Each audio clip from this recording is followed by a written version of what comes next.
I am somebody. I may be poor, but I am somebody.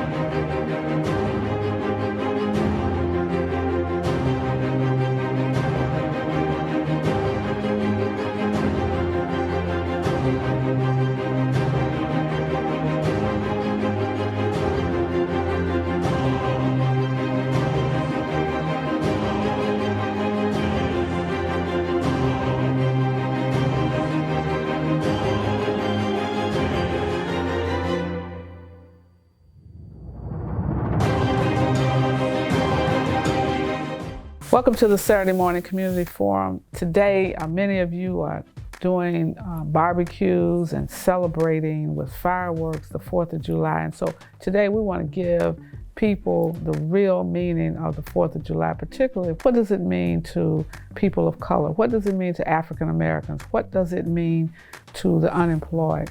And so we have several people giving reflections on the 4th of July so that you can understand this is not a holiday. It is a day of challenge. It's a day of change. It's a day where we were slaves when the 4th of July was written. So it really was not a moment for us to celebrate. It was not till several years later. And you'll hear more about that during this broadcast. You will hear what an ex-slave had to say about the 4th of July, Frederick Douglass. You will get to see some updates on our food distribution program in the national office. And then we want to give you an update on COVID, not just from Chicago, not just from the United States, but from an international perspective. And you're going to hear from our national spokesperson, Mr. Jonathan Luther Jackson, will be back with us today. We will have music provided by the Chicago Children's Choir. It's a powerful broadcast. You don't want to miss this. And what we want you to do, we want you to join us today. It's an easy thing to do. Just go to rainbowpush.org and click donate. Or you can, if you have a cell phone, wherever you are, you can just text the word PUSH, push, to 41444. Text push, PUSH, to 41444 and make a contribution. Or if you're shopping, I know a lot of you are shopping online, Amazon Smile. That will allow you to donate to Push for Excellence. While you're shopping, it doesn't require you to do anything extra. Just go to Amazon Smile and then make your purchases. And a donation will come to Push Excel. We thank you for all that you do. We thank you for watching us. We thank you for encouraging us. Our goal is 100,000 new members by the end of this year. You can help us make it happen as we push for change, as we push for you, as we push for equality. You stay tuned. We have a lot to share with you today. Everyone counts. Everyone matters. That's why it's extremely important for everyone to be accounted for in the 2020 census. And the stakes are much larger than simply updating population numbers, because census data is used to determine representation in Congress and the amount of federal tax dollars each community receives. Everyone counted in the census adds approximately $1,400 in federal tax funding that can be used to improve necessities like public transportation, infrastructure, affordable housing, and of course, schools. More federal funding means more opportunities for our students, more high-quality academic programs that can help them discover their gifts and passions and reach new heights academically. In the past, many schools have fallen into hard-to-count areas, particularly those in the Black and Brown communities. These are parts of the country that have large proportions of people of color who are not accounted for in the census, which means they don't receive the full amount of federal funding that they should. If you've already completed the census, I encourage you to support your neighbors, relatives, and other members of your community by sharing this information and reminding them to complete the census too. If you haven't completed the census yet, it is extremely important that you do it. It's quick and easy. It took me less than 10 minutes to complete. You could even do it right now. Simply visit 2020census.gov or call 844-330-2020. Again, that's 844-330-2020. You will not be asked about your citizenship status, and your answers will remain completely confidential. Together, we can ensure that every school is fairly funded by spending just a few minutes to complete the census. Let's take action and be counted. Thank you. There's a growing concern about fall sports across the nation, and Morehouse College right here in Atlanta has canceled football and cross country for the 2020 season. With an increase with the cases now, it really just made sense for us to, put the student athlete first. Morehouse Athletic Director Javaro Edwards said the decision was based out of several driving factors, but ultimately, with the student athlete's health, the main focus. Standard of care that you need to successfully, I think, do a resocialization. We just wanted to make sure that we were doing everything we could to meet that standard of care. And if we couldn't meet that standard of care, we did not want to come up short. Morehouse is thought to be the first scholarship football program to cut the 2020 season, and Edwards thinks others will follow suit. I think that, yes, there will be, especially other private institutions that don't have the other drivers behind them, that might be pressuring them one way or the other. This decision does affect over 100 student athletes, but all scholarships will be upheld. Every student athlete that was retained on scholarship or that was offered a scholarship, we're going to honor our word. It's a difficult season for Americans. We are closing businesses and closing cities and closing beaches, closing schools. Students learn virtually.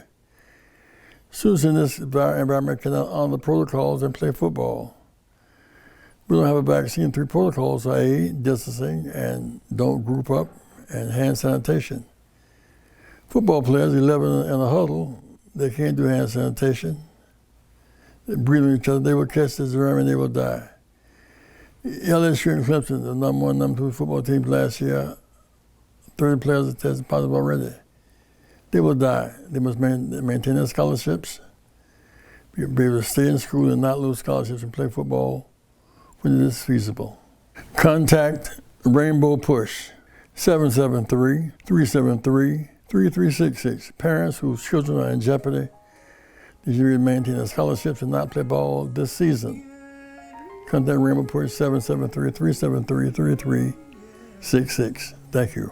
Sometimes in our lives, we all have pain, we all have sorrows. If we are wise, we know that there's always tomorrow. Lean on me when you're not strong, and I'll be your friend. I'll help you carry on, for it won't be long till I'm gonna need somebody to lean on. Just come on, brother.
morning. I'm Cecilia Kleiner. I'm the office manager of Volare Restaurant. It's been an honor to bring these delicious meals to the community. We thank very much to Reverend Jackson for letting us to bring the delicious meals from Volare so people can really enjoy these meals. We are bringing 150 meals today. We brought another 150 meals on Wednesday. And this is very important for us to be able to participate and have all these meals for the community. Good morning, I'm Minister Cameron Barnes, also of the New Faith Missionary Baptist Church. Of course, I've been a volunteer at Operation Push for years and years. I'm certainly grateful, of course, for this program to be able to feed the community of Auburn Gresham. New Faith is located at 8400 South Halsted Street.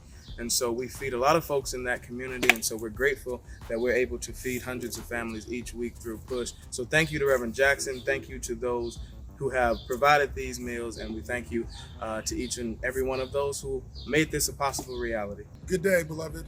The Reverend Dr. Aaron J. McLeod here, Gorham United Methodist Church of Washington Park here in Chicago, Illinois.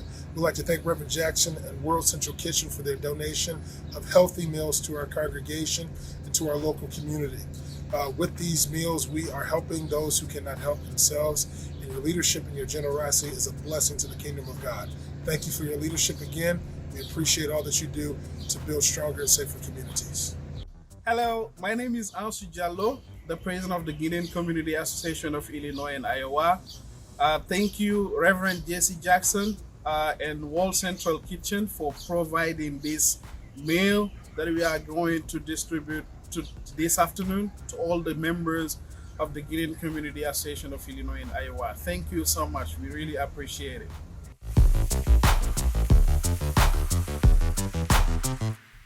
I would like to express my appreciation to Reverend Jesse Jackson, ably supported by James Gomez, for giving me this opportunity to address you on how we can strengthen our partnership to support the efforts of the United Nations to popularize the Sustainable Development Goals in Africa and in the diaspora, particularly this within the framework of two major activities, of two major events that happened lately, the COVID-19 pandemic and the global protest following the death of George Floyd.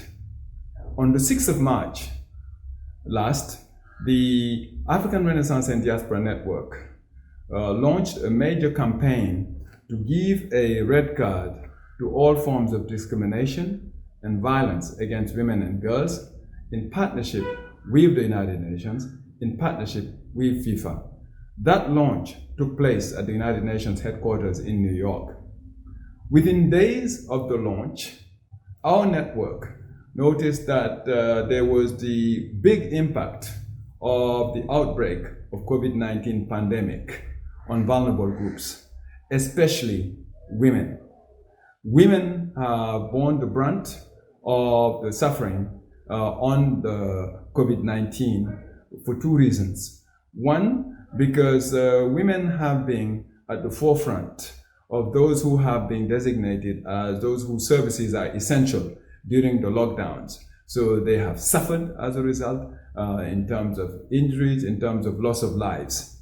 Second point, the psychological impact of the lockdown in many countries has led to an increase of violence against women and girls. And many, more often than not, women have been locked down with their abusers. So much so that there is a risk for loss of all the gains that have been made in terms of promoting gender equality throughout the world.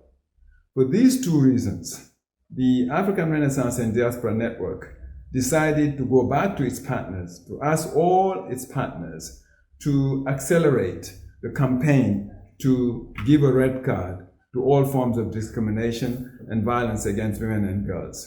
We put together a chronogram around which I would like to invite you to join. That chronogram is articulated around two major activities between now and September during the United Nations General Assembly.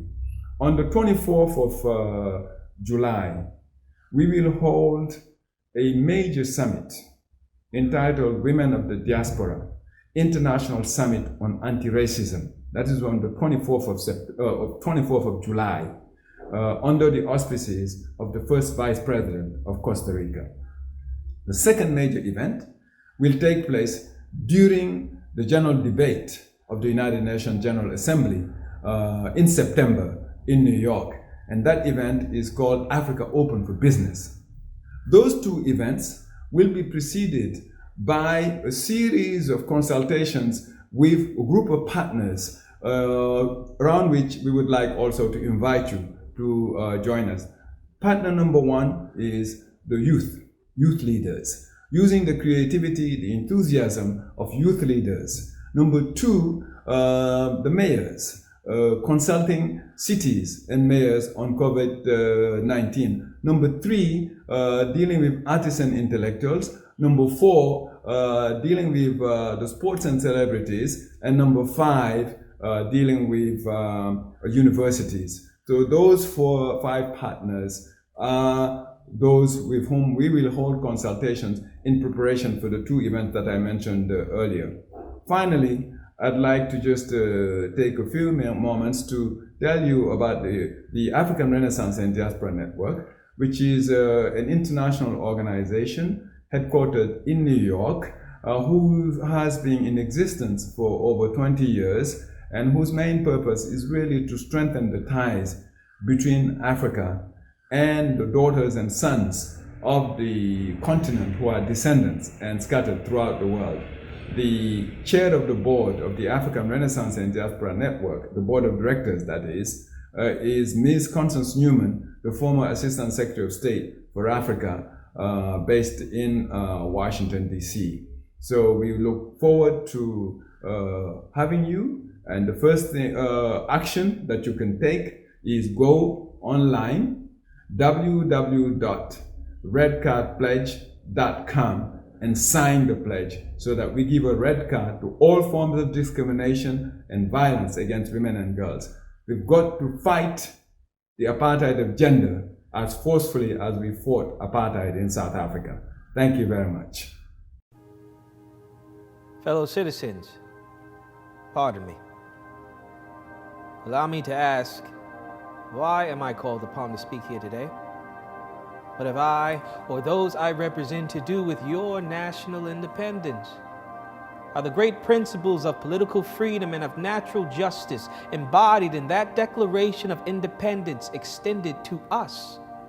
And am I therefore called upon to bring our humble offering to the national altar and to confess the benefits and express devout gratitude for the blessings resulting from your independence to us? What, to the American slave, is your 4th of July? I answer, a day that reveals to him, more than all other days in the year, the gross injustice and cruelty to which he is the constant victim. To him, your celebration is a sham, your boasted liberty an unholy license, your national greatness swelling vanity. Your sounds of rejoicing are empty and heartless. Your denunciations of tyrants, brass-fronted impudence. Your shouts of liberty and equality, hollow mockery.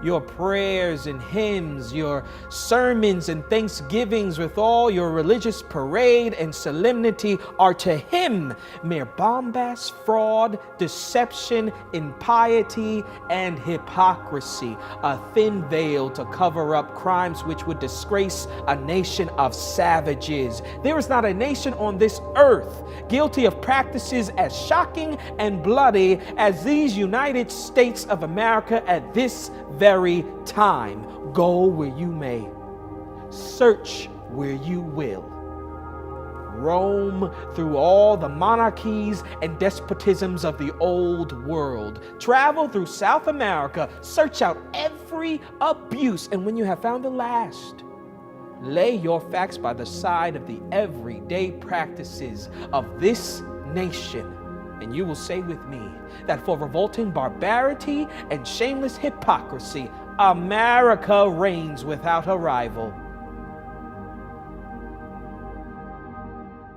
The silver-tongued orator of the abolitionist movement, Frederick Douglass, raised the question, what to the slave is your 4th of July? An exegesis or remix of that profound prophetic denunciation of the hypocrisy practiced by American democracy, especially during a time of enslavement, causes all of us to ponder afresh the question by Frederick Douglass, what to the slave is your 4th of July? Of course, Frederick Douglass was speaking during a time where enslavement was a reality in these disunited states of America. And of course, Frederick Douglass wanted to put a mirror, a prophetic mirror, to the face of America when he raised that question. And so I think now, some years later, a century plus later, we must afresh revisit the words of Frederick Douglass. What to black people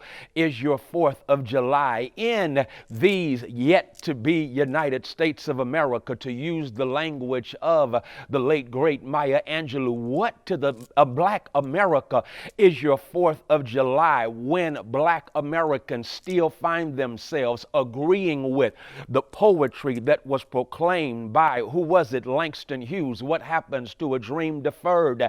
He angrily asks, and then he poetically responds, from river to river, uptown and down, there's liable to be confusion when your dreams get kicked around. What to black people is your 4th of July when our dreams continue to be kicked around by the nightmare of injustice and justice delayed, often denied? What to black people is your 4th of July when we identify so strongly with Lauryn Hill, who rapped about our reality? Black rage is founded on blatant denial, squeezed economics, subsistence, survival, deafening silence, social control. Black rage is founded on wounds on the soul, wounds on the soul. What to black people is your 4th of July when we have wounds on our soul, our dreams are getting kicked around? What to black people is your 4th of July? Well, this 4th of July, may we pronounce proudly, prophetically to America that for you, America, don't forget this: you can't get to the 4th of July until you go through June 19th. You cannot get to July 4th if you haven't spent some time looking at Juneteenth, which is the real Emancipation Day for all of America. Real freedom began to take place on June 19th, 1865, when the Major General reached Galveston, Texas, and made the announcement that what had been proclaimed 2.5 years later was now reaching Texas. And so we say, to begin with, that you don't have a 4th of July until you revisit the fact that freedom was delayed 2.5 years. What a metaphor for this country to learn from, because the country must know, until all of us are free, ain't none of us free. Until there is justice for all, there ain't justice at all. What is justice? Michael Eric Dyson says it well. Justice is what love sounds like when it speaks in public. We need love to speak publicly, because when love speaks publicly, it is not delayed, it is not denied, it is not deferred, but justice in a real sense provides that level playing field of equity and equality of opportunity. What to black people is this 4th of July? It's a time where we remind America, don't you celebrate the 4th of July until you pass through freedom delayed June 19th, Juneteenth, which is a judgment on this country, a judgment that says, again, until there is justice for all, there is not justice at all. What to black people is your 4th of July? The 4th of July is a reminder that we've got to go back, here it is, to Juneteenth, to take a fresh look at what America can be, what America should be.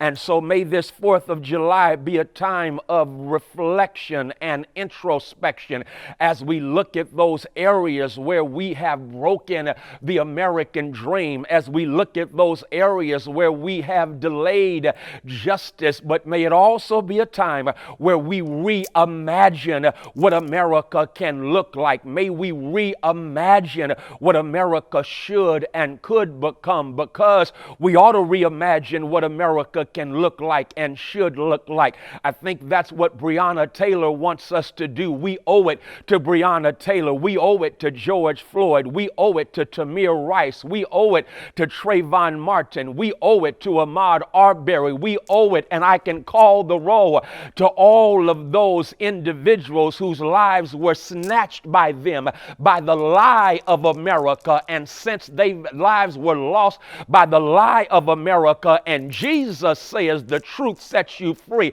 let's reimagine what the truth ought to look like. And when we reimagine what the truth ought to look like, the truth looks like justice rolling down as waters and righteousness as an ever-flowing stream. The truth looks like electing and selecting public officials who do justice, love mercy, and walk humbly with our God. What does truth look like? Truth looks like Jesus saying to America in the judgment, I was hungry and you fed me because you afforded me opportunity through a living wage for all. I was thirsty and you got rid of contaminated water. I was in prison, but you set me free because you were determined to undo mass incarceration and the criminality of a justice system that is unjust and downright criminal. I was a stranger and you opened up your door of hospitality to me. And America can say, and America will say to Jesus, Lord, when did we do this? And Jesus will say, when you reimagine what America should be, when you decided to live not according to the lie, but you lived up to the liberating truth. And when you do it to the least of these, my sisters and brothers, you have also done it unto me. What two black people is your 4th of July? Well, make sure it's not the 4th of you lie, because as long as America is not America to me and to all of my sisters and brothers whose skin has been colored, darkened by nature's sun, America has yet to be America. God bless you. Happy 4th of July. We are living in a turbulent time. Long-held beliefs and assumptions are being questioned. Certainly white America is being confronted with the reality of systemic racism that has been ignored for far too long. It is fitting that we are beginning to re-examine our nation's narrative, which ignored the lived experience of 1/4 of our population. On the 4th of July, Americans celebrate the Declaration of Independence and the birth of the United States.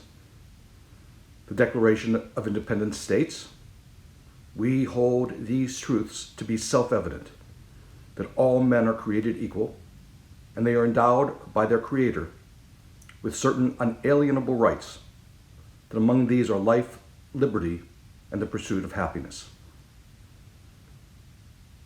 But as we all know, in 1776, those words were simply not true for all men or women, nor did they apply to people of all races and colors. That first 4th of July did not create a perfect nation or a country of equality.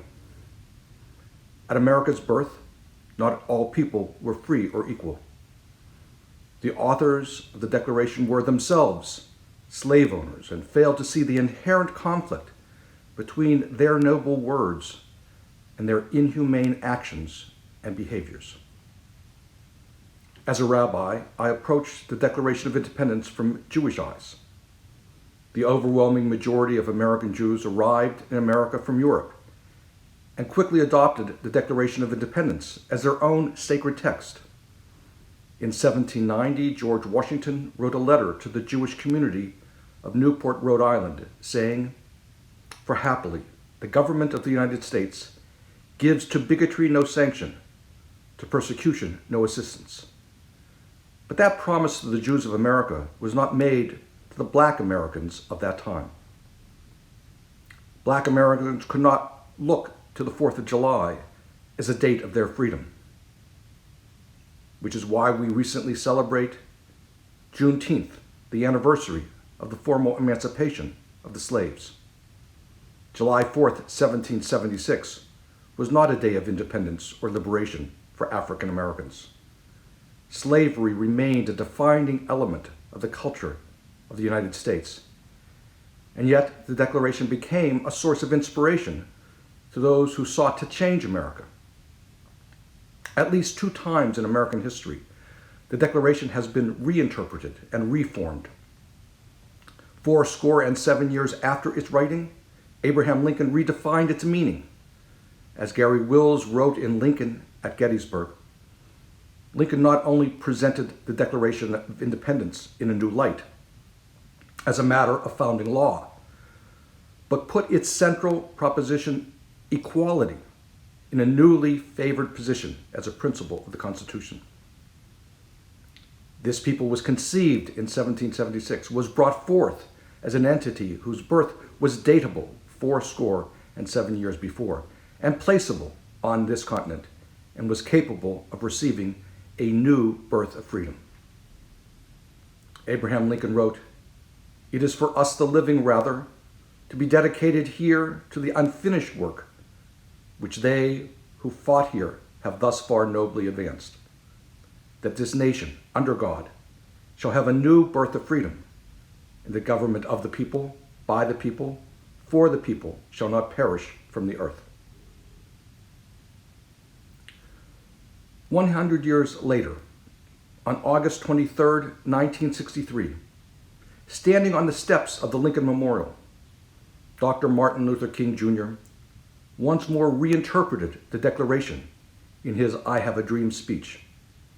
He invoked the phrasing of Lincoln, built on the Gettysburg Address, and redefined the true promise of the Declaration.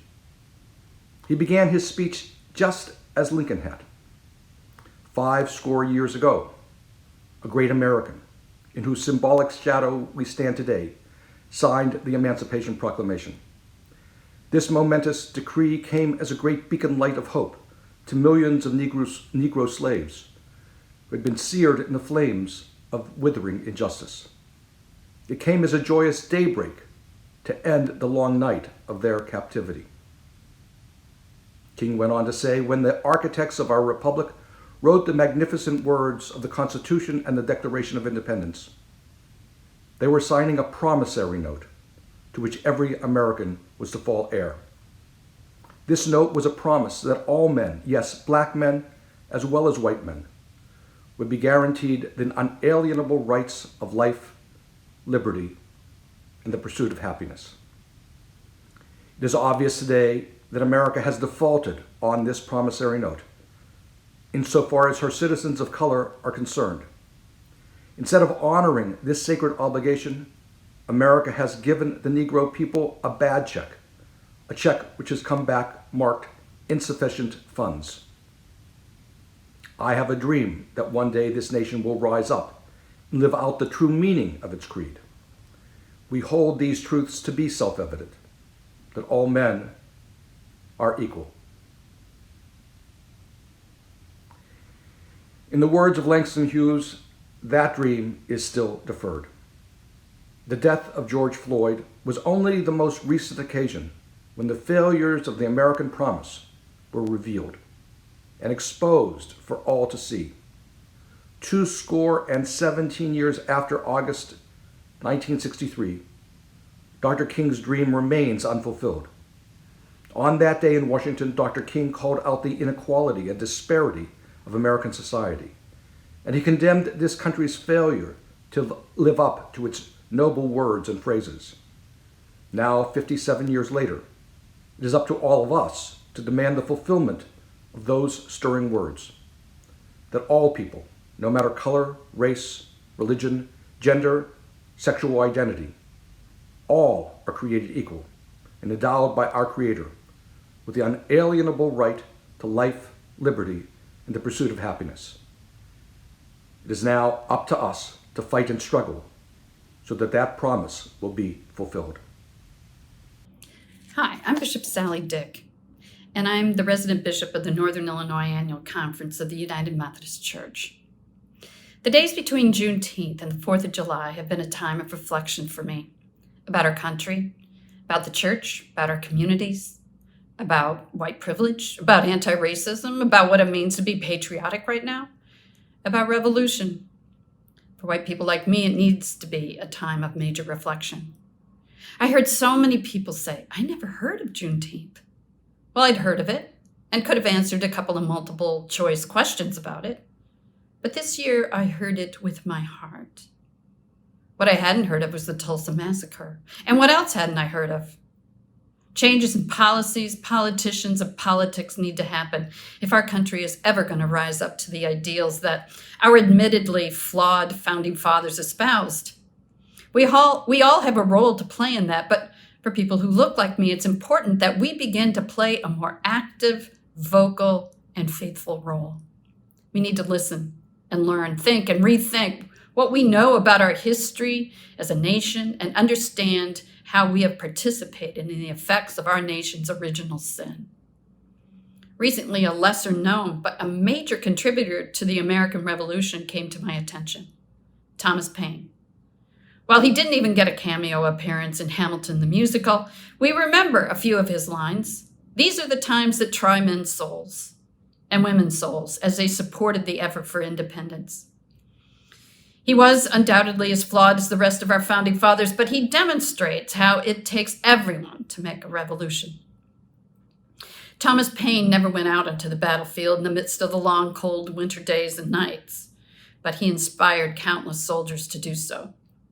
His contribution was to shape the hearts and minds of the ordinary people toward revolution, toward service and sacrifice to their country, to build a nation on laudable principles. Paine's was a call to arms to a revolution. The revolution we need today is a revolution against racism and its effects upon our own citizens for generations. Like Thomas Paine, we need people who look like me, in particular, to help shape a will for that revolution against racism. Without it, all the protests, which have been instrumental in gaining a momentum to address our original sin, will go to naught, a fear that many rightfully have. The pandemic lifted the cover off the inequities and injustices that have occurred for over 400 years against African Americans and exposed them for all to see. Injustices, even in the way in which history is told, were always there, but now more people are seeing their existence in a new way. Without a will for change, however, if there aren't major changes in policies, politicians, and politics, many African Americans will never recover from this pandemic. Racism will be the plague that will be inflicted upon ourselves and will bring us all down. For instance, there's a huge gap between the ability to accumulate wealth in this country.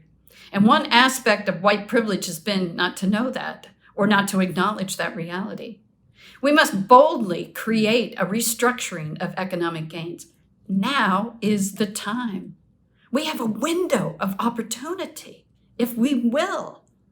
That, my friends, requires some major economic realignments, such as reparations, as well as other policies.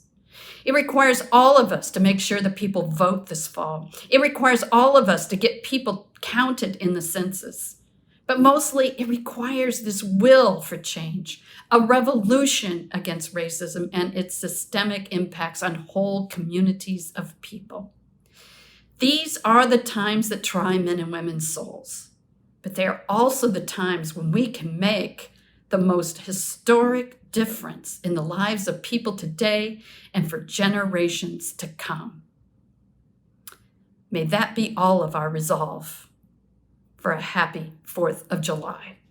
As we're now turning over ancient statutes that didn't make sense to us, 4th of July, we've been in slavery 157 years. As Frederick Douglass, 76 years later, he said, I can't celebrate it. You take me back into slavery. It's not our day. 5 years later, Dred Scott was put back in slavery. The Supreme Court ruled blacks had no rights abound to respect. So July 4th is a holiday in America, but it's celebrating the two policies, slave policy for labor, trade policy with Africa. So we have to be careful not to let this day confuse us. 1776, we've been in slavery 157 years. We were the number one source of cotton, the product that swept the world at that time. Cheap labor and trade from Africa. Trade from Africa, cheap labor and cotton. Yeah, we were not invited to the meetings in Philadelphia. We were not invited to the meeting. They finally decided 12 years later we were 3/5 human being.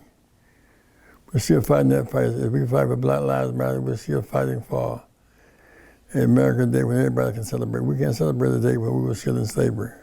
Good morning. We are in the midst of a major drive to get more members, more people engaged and involved in Rainbow Push, supporting the programs of Push for Excellence and the Citizenship Education Fund. If you're interested in public policy and you want to help change the policies that impact those incarcerated, change the policies that impact students attending colleges and universities, if you want to be a policymaker, then you need to join Rainbow Push and join by paying your $35 right now. Some of you watch us every week. You listen to us on the radio. You're viewing us in social media. We need you to become a member. It's only $35 a year. If you believe in the scholarships that we give to thousands of students each and every year, we've awarded more than $10 million to scholars year to date. What do you have to do to give and support Push? It's really very simple. You can go to rainbowpush.org if you're on a computer and press donate. Give any amount. Every dollar is important. You want to talk to somebody, call us at 773-256-2775. You can give right now, any denomination that you choose. You can text the word PUSH, P-U-S-H, to 41444. Text the word on your cell phone. Most of you have a cell phone.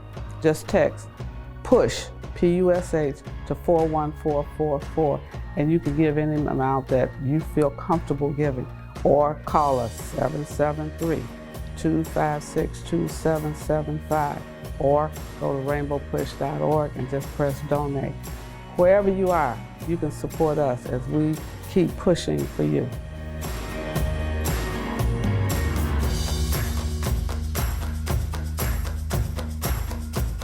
The issue of DC statehood. We deserve statehood. Long live DC statehood. I'm in DC, so I'm for it.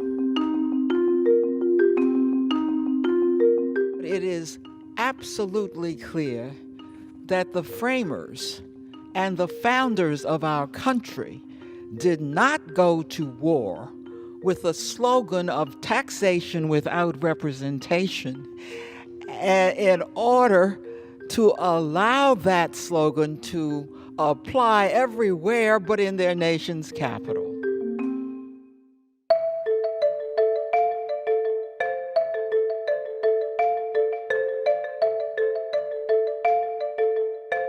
Over the years, there have been a lot of arguments against statehood.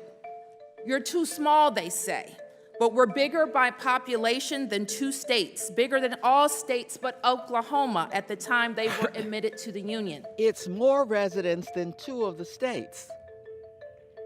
Vermont and Wyoming each has 1 representative, just like me, except that representative can vote on this floor, and 2 senators.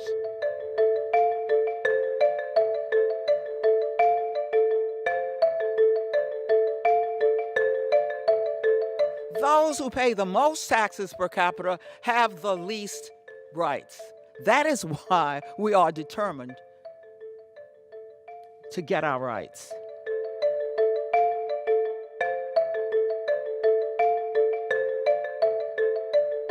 No taxation without representation. This is unjust. This is wrong. DC statehood now. The city I represent has one of the strongest economies in the nation. It has a budget of about $14 billion. That's larger than the budget of 12 states.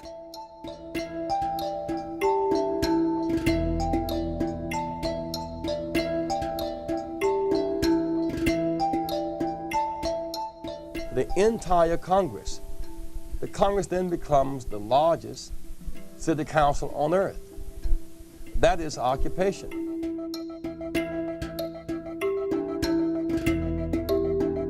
We operate our own schools. We manage state Medicaid programs. We receive federal block grants. Like states, we issue driver's licenses, license plates, and birth and death certificates. We regulate banks and insurance companies, operate our state-based affordable care marketplace, and we enforce environmental regulations. For the purposes of thousands of federal laws, we act as a state and we do it well.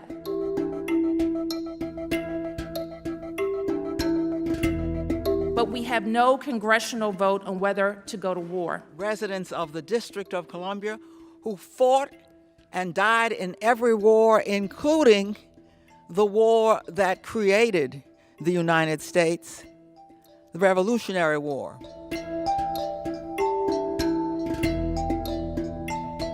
We believe in the principle that taxation without representation is tyranny.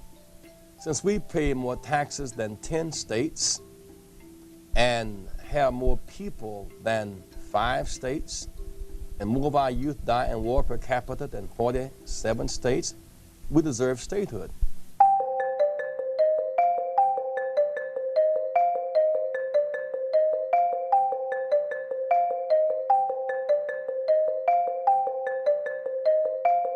Unfortunately, there is not one Republican co-sponsor of this bill.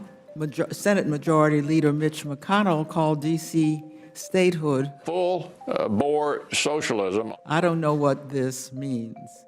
We have 50 states now, and no one has ever claimed that adding one to our union and giving the representatives in Congress a vote was somehow evidence of socialism. When they say it's not about race or partisanship, you can be sure it's about race and partisanship.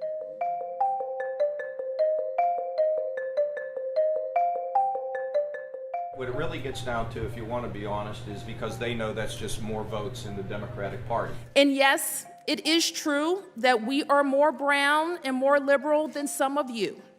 But denying statehood would be unfair no matter who was affected.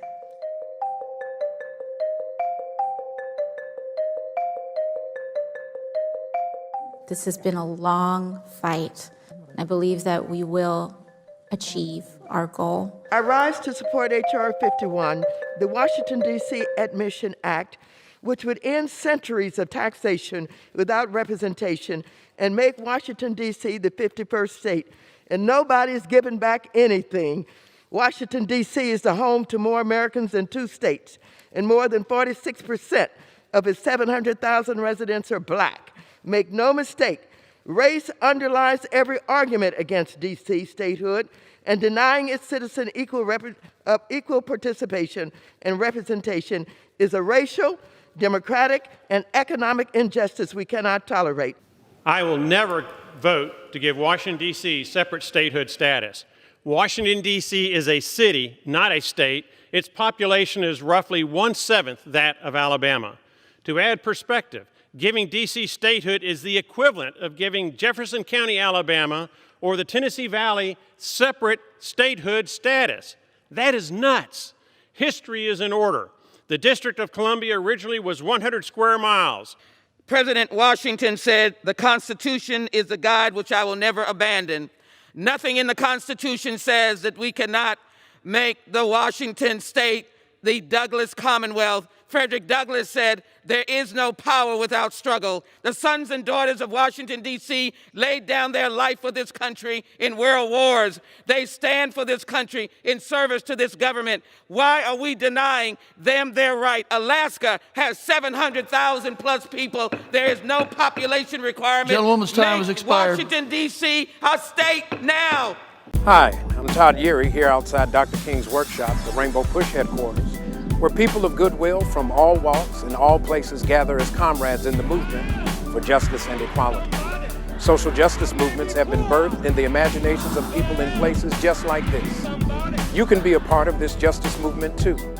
Join Rainbow Push as we fight for justice in the 21st century. Go to rainbowpush.org or dial 773-FREEDOM, and remember, keep hope alive. On this day, for the 4th of July, I'm reminded of our historic legacy, many statues that are erected that are dedications and symbols for those that were the worst of Americans, slave traders, Ku Klux Klansmen, even General Edmund Pettus of the Edmund Pettus Bridge or Grand Wizard. We are reminded in so many of our thoroughfares and public spaces of those that were on the wrong side of history. I think there's now a great opportunity to not only remove, but to replace and restore. We should focus, in my opinion, on those statues that need to be erected, those persons that without any self-interest, but for moral and for reasons of conviction and reasons of compassion, were bigger than their era, bigger than their time. When I think of the 4th of July, I think of the case that preceded American independence in 1776. It was not based upon taxation without representation. It was because of, in large part, gentleman Granville Sharp in the United K, prolific writer, theologian, who took on the case of James Somerset. James Somerset had been kidnapped from West Africa, brought to the United States, was trained to be the valet, if you will, for this slave owner. Was taken to the UK. At that time, the UK did not want the Americans bringing their African-American slaves over there, because after they saw freed Africans, their attitudes changed. So they said, please don't bring those persons over here, but he did. And Mr. James Somerset, having had a taste of freedom, ran away. He was captured, and Mr. Stewart had him put on his ship. Anne and Mary is the name of the ship, Captain Knowles. He was to be sold, sent back to Jamaica, and be broken.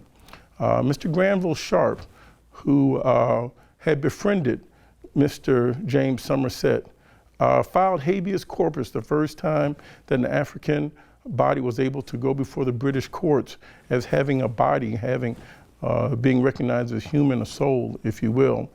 And that case was decided by Lord Mansfield in the Somerset versus Stewart case. That was decided in June 22nd of 1772, 4 years before the 4th of July, when America finally got the word that they could no longer enslave African Americans as a part of the British colony, that the colony was going to get out of the slavery business. When most of the wealth in the United States was tied to this free labor, centuries of free labor, when people could no longer do with African Americans what they wanted in the eyes of the British law. This is what set the foundation for July 4th of 1776. The Frederick Douglass letter came 76 later, but it was economic, it was foundation. People were not willing to give up their wealth that they were getting for free. If you have any business where you don't have to pay labor, you will be wealthy. Take that to today, the 4th of July.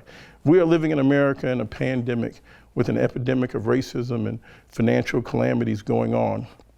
And that same blood-sucking spirit, I tell you, is what is on the edge of the NCAA right now. Why haven't they called the season? Why are they going to jeopardize the health and safety of these young men that they say they are here in school to educate? But in fact, they're exploiting them and making funds and millions of dollars off of them. They're willing to jeopardize these young men's lives. It's that same cruel level of inhumanity. And they want to say in the back of their minds, but it's the economics. Our towns cannot do without it. Those young men haven't created the debts. Those young men aren't getting paid the salaries. Those young men should not have their lives held in the balance so that others can profit off of them more. So I want to thank the abolitionist spirit for those persons who have yet to have statues erected. I want to look at what work we have to do to bring the Spirit of God and Christ forward and to exalt those that were bigger than their times, who always believed in freedom and justice and love and peace for all.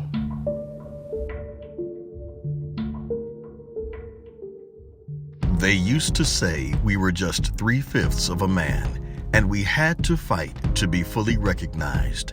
Back then, being counted meant marches, pickets, jail cells, and worse. One way you can show we count in less than 10 minutes is to take the 2020 census. Be a warrior for your community. Be counted and make certain adequate funds and political representation are allocated to your state and your neighborhood. Just select one of these easy options. By phone, call 844-330-2020. Online at mycensus2020.gov or simply mail in your survey. Never forget, you are somebody. Don't delay. Take the census today. I am somebody. Dr. Kim, I went to jail with a group of 7 students, July 17, 1960, almost 60 years ago. We never stopped moving. I lost a few of jail cells and death. We never stopped moving. I thought it was time to write some of it down so the older generation can learn how we did and what we did and how global it was.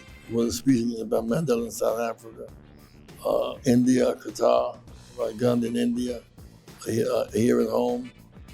This book tells the story, so please get it and give it to your friends.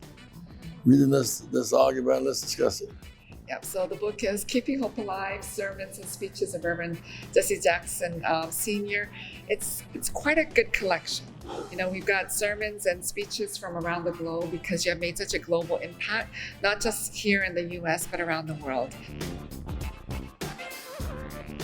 Thank you for tuning in to our International Saturday morning broadcast. We need your support. Here are ways to give to Rainbow Push Coalition. Text PUSH, P-U-S-H, to 41444 to support the work of Reverend Jesse Jackson Sr. and Rainbow Push Coalition. When you shop, Amazon gives. Visit Amazon Smile and select Push for Excellence as your charitable organization by starting your shopping at smile.amazon.com. Get involved with the movement.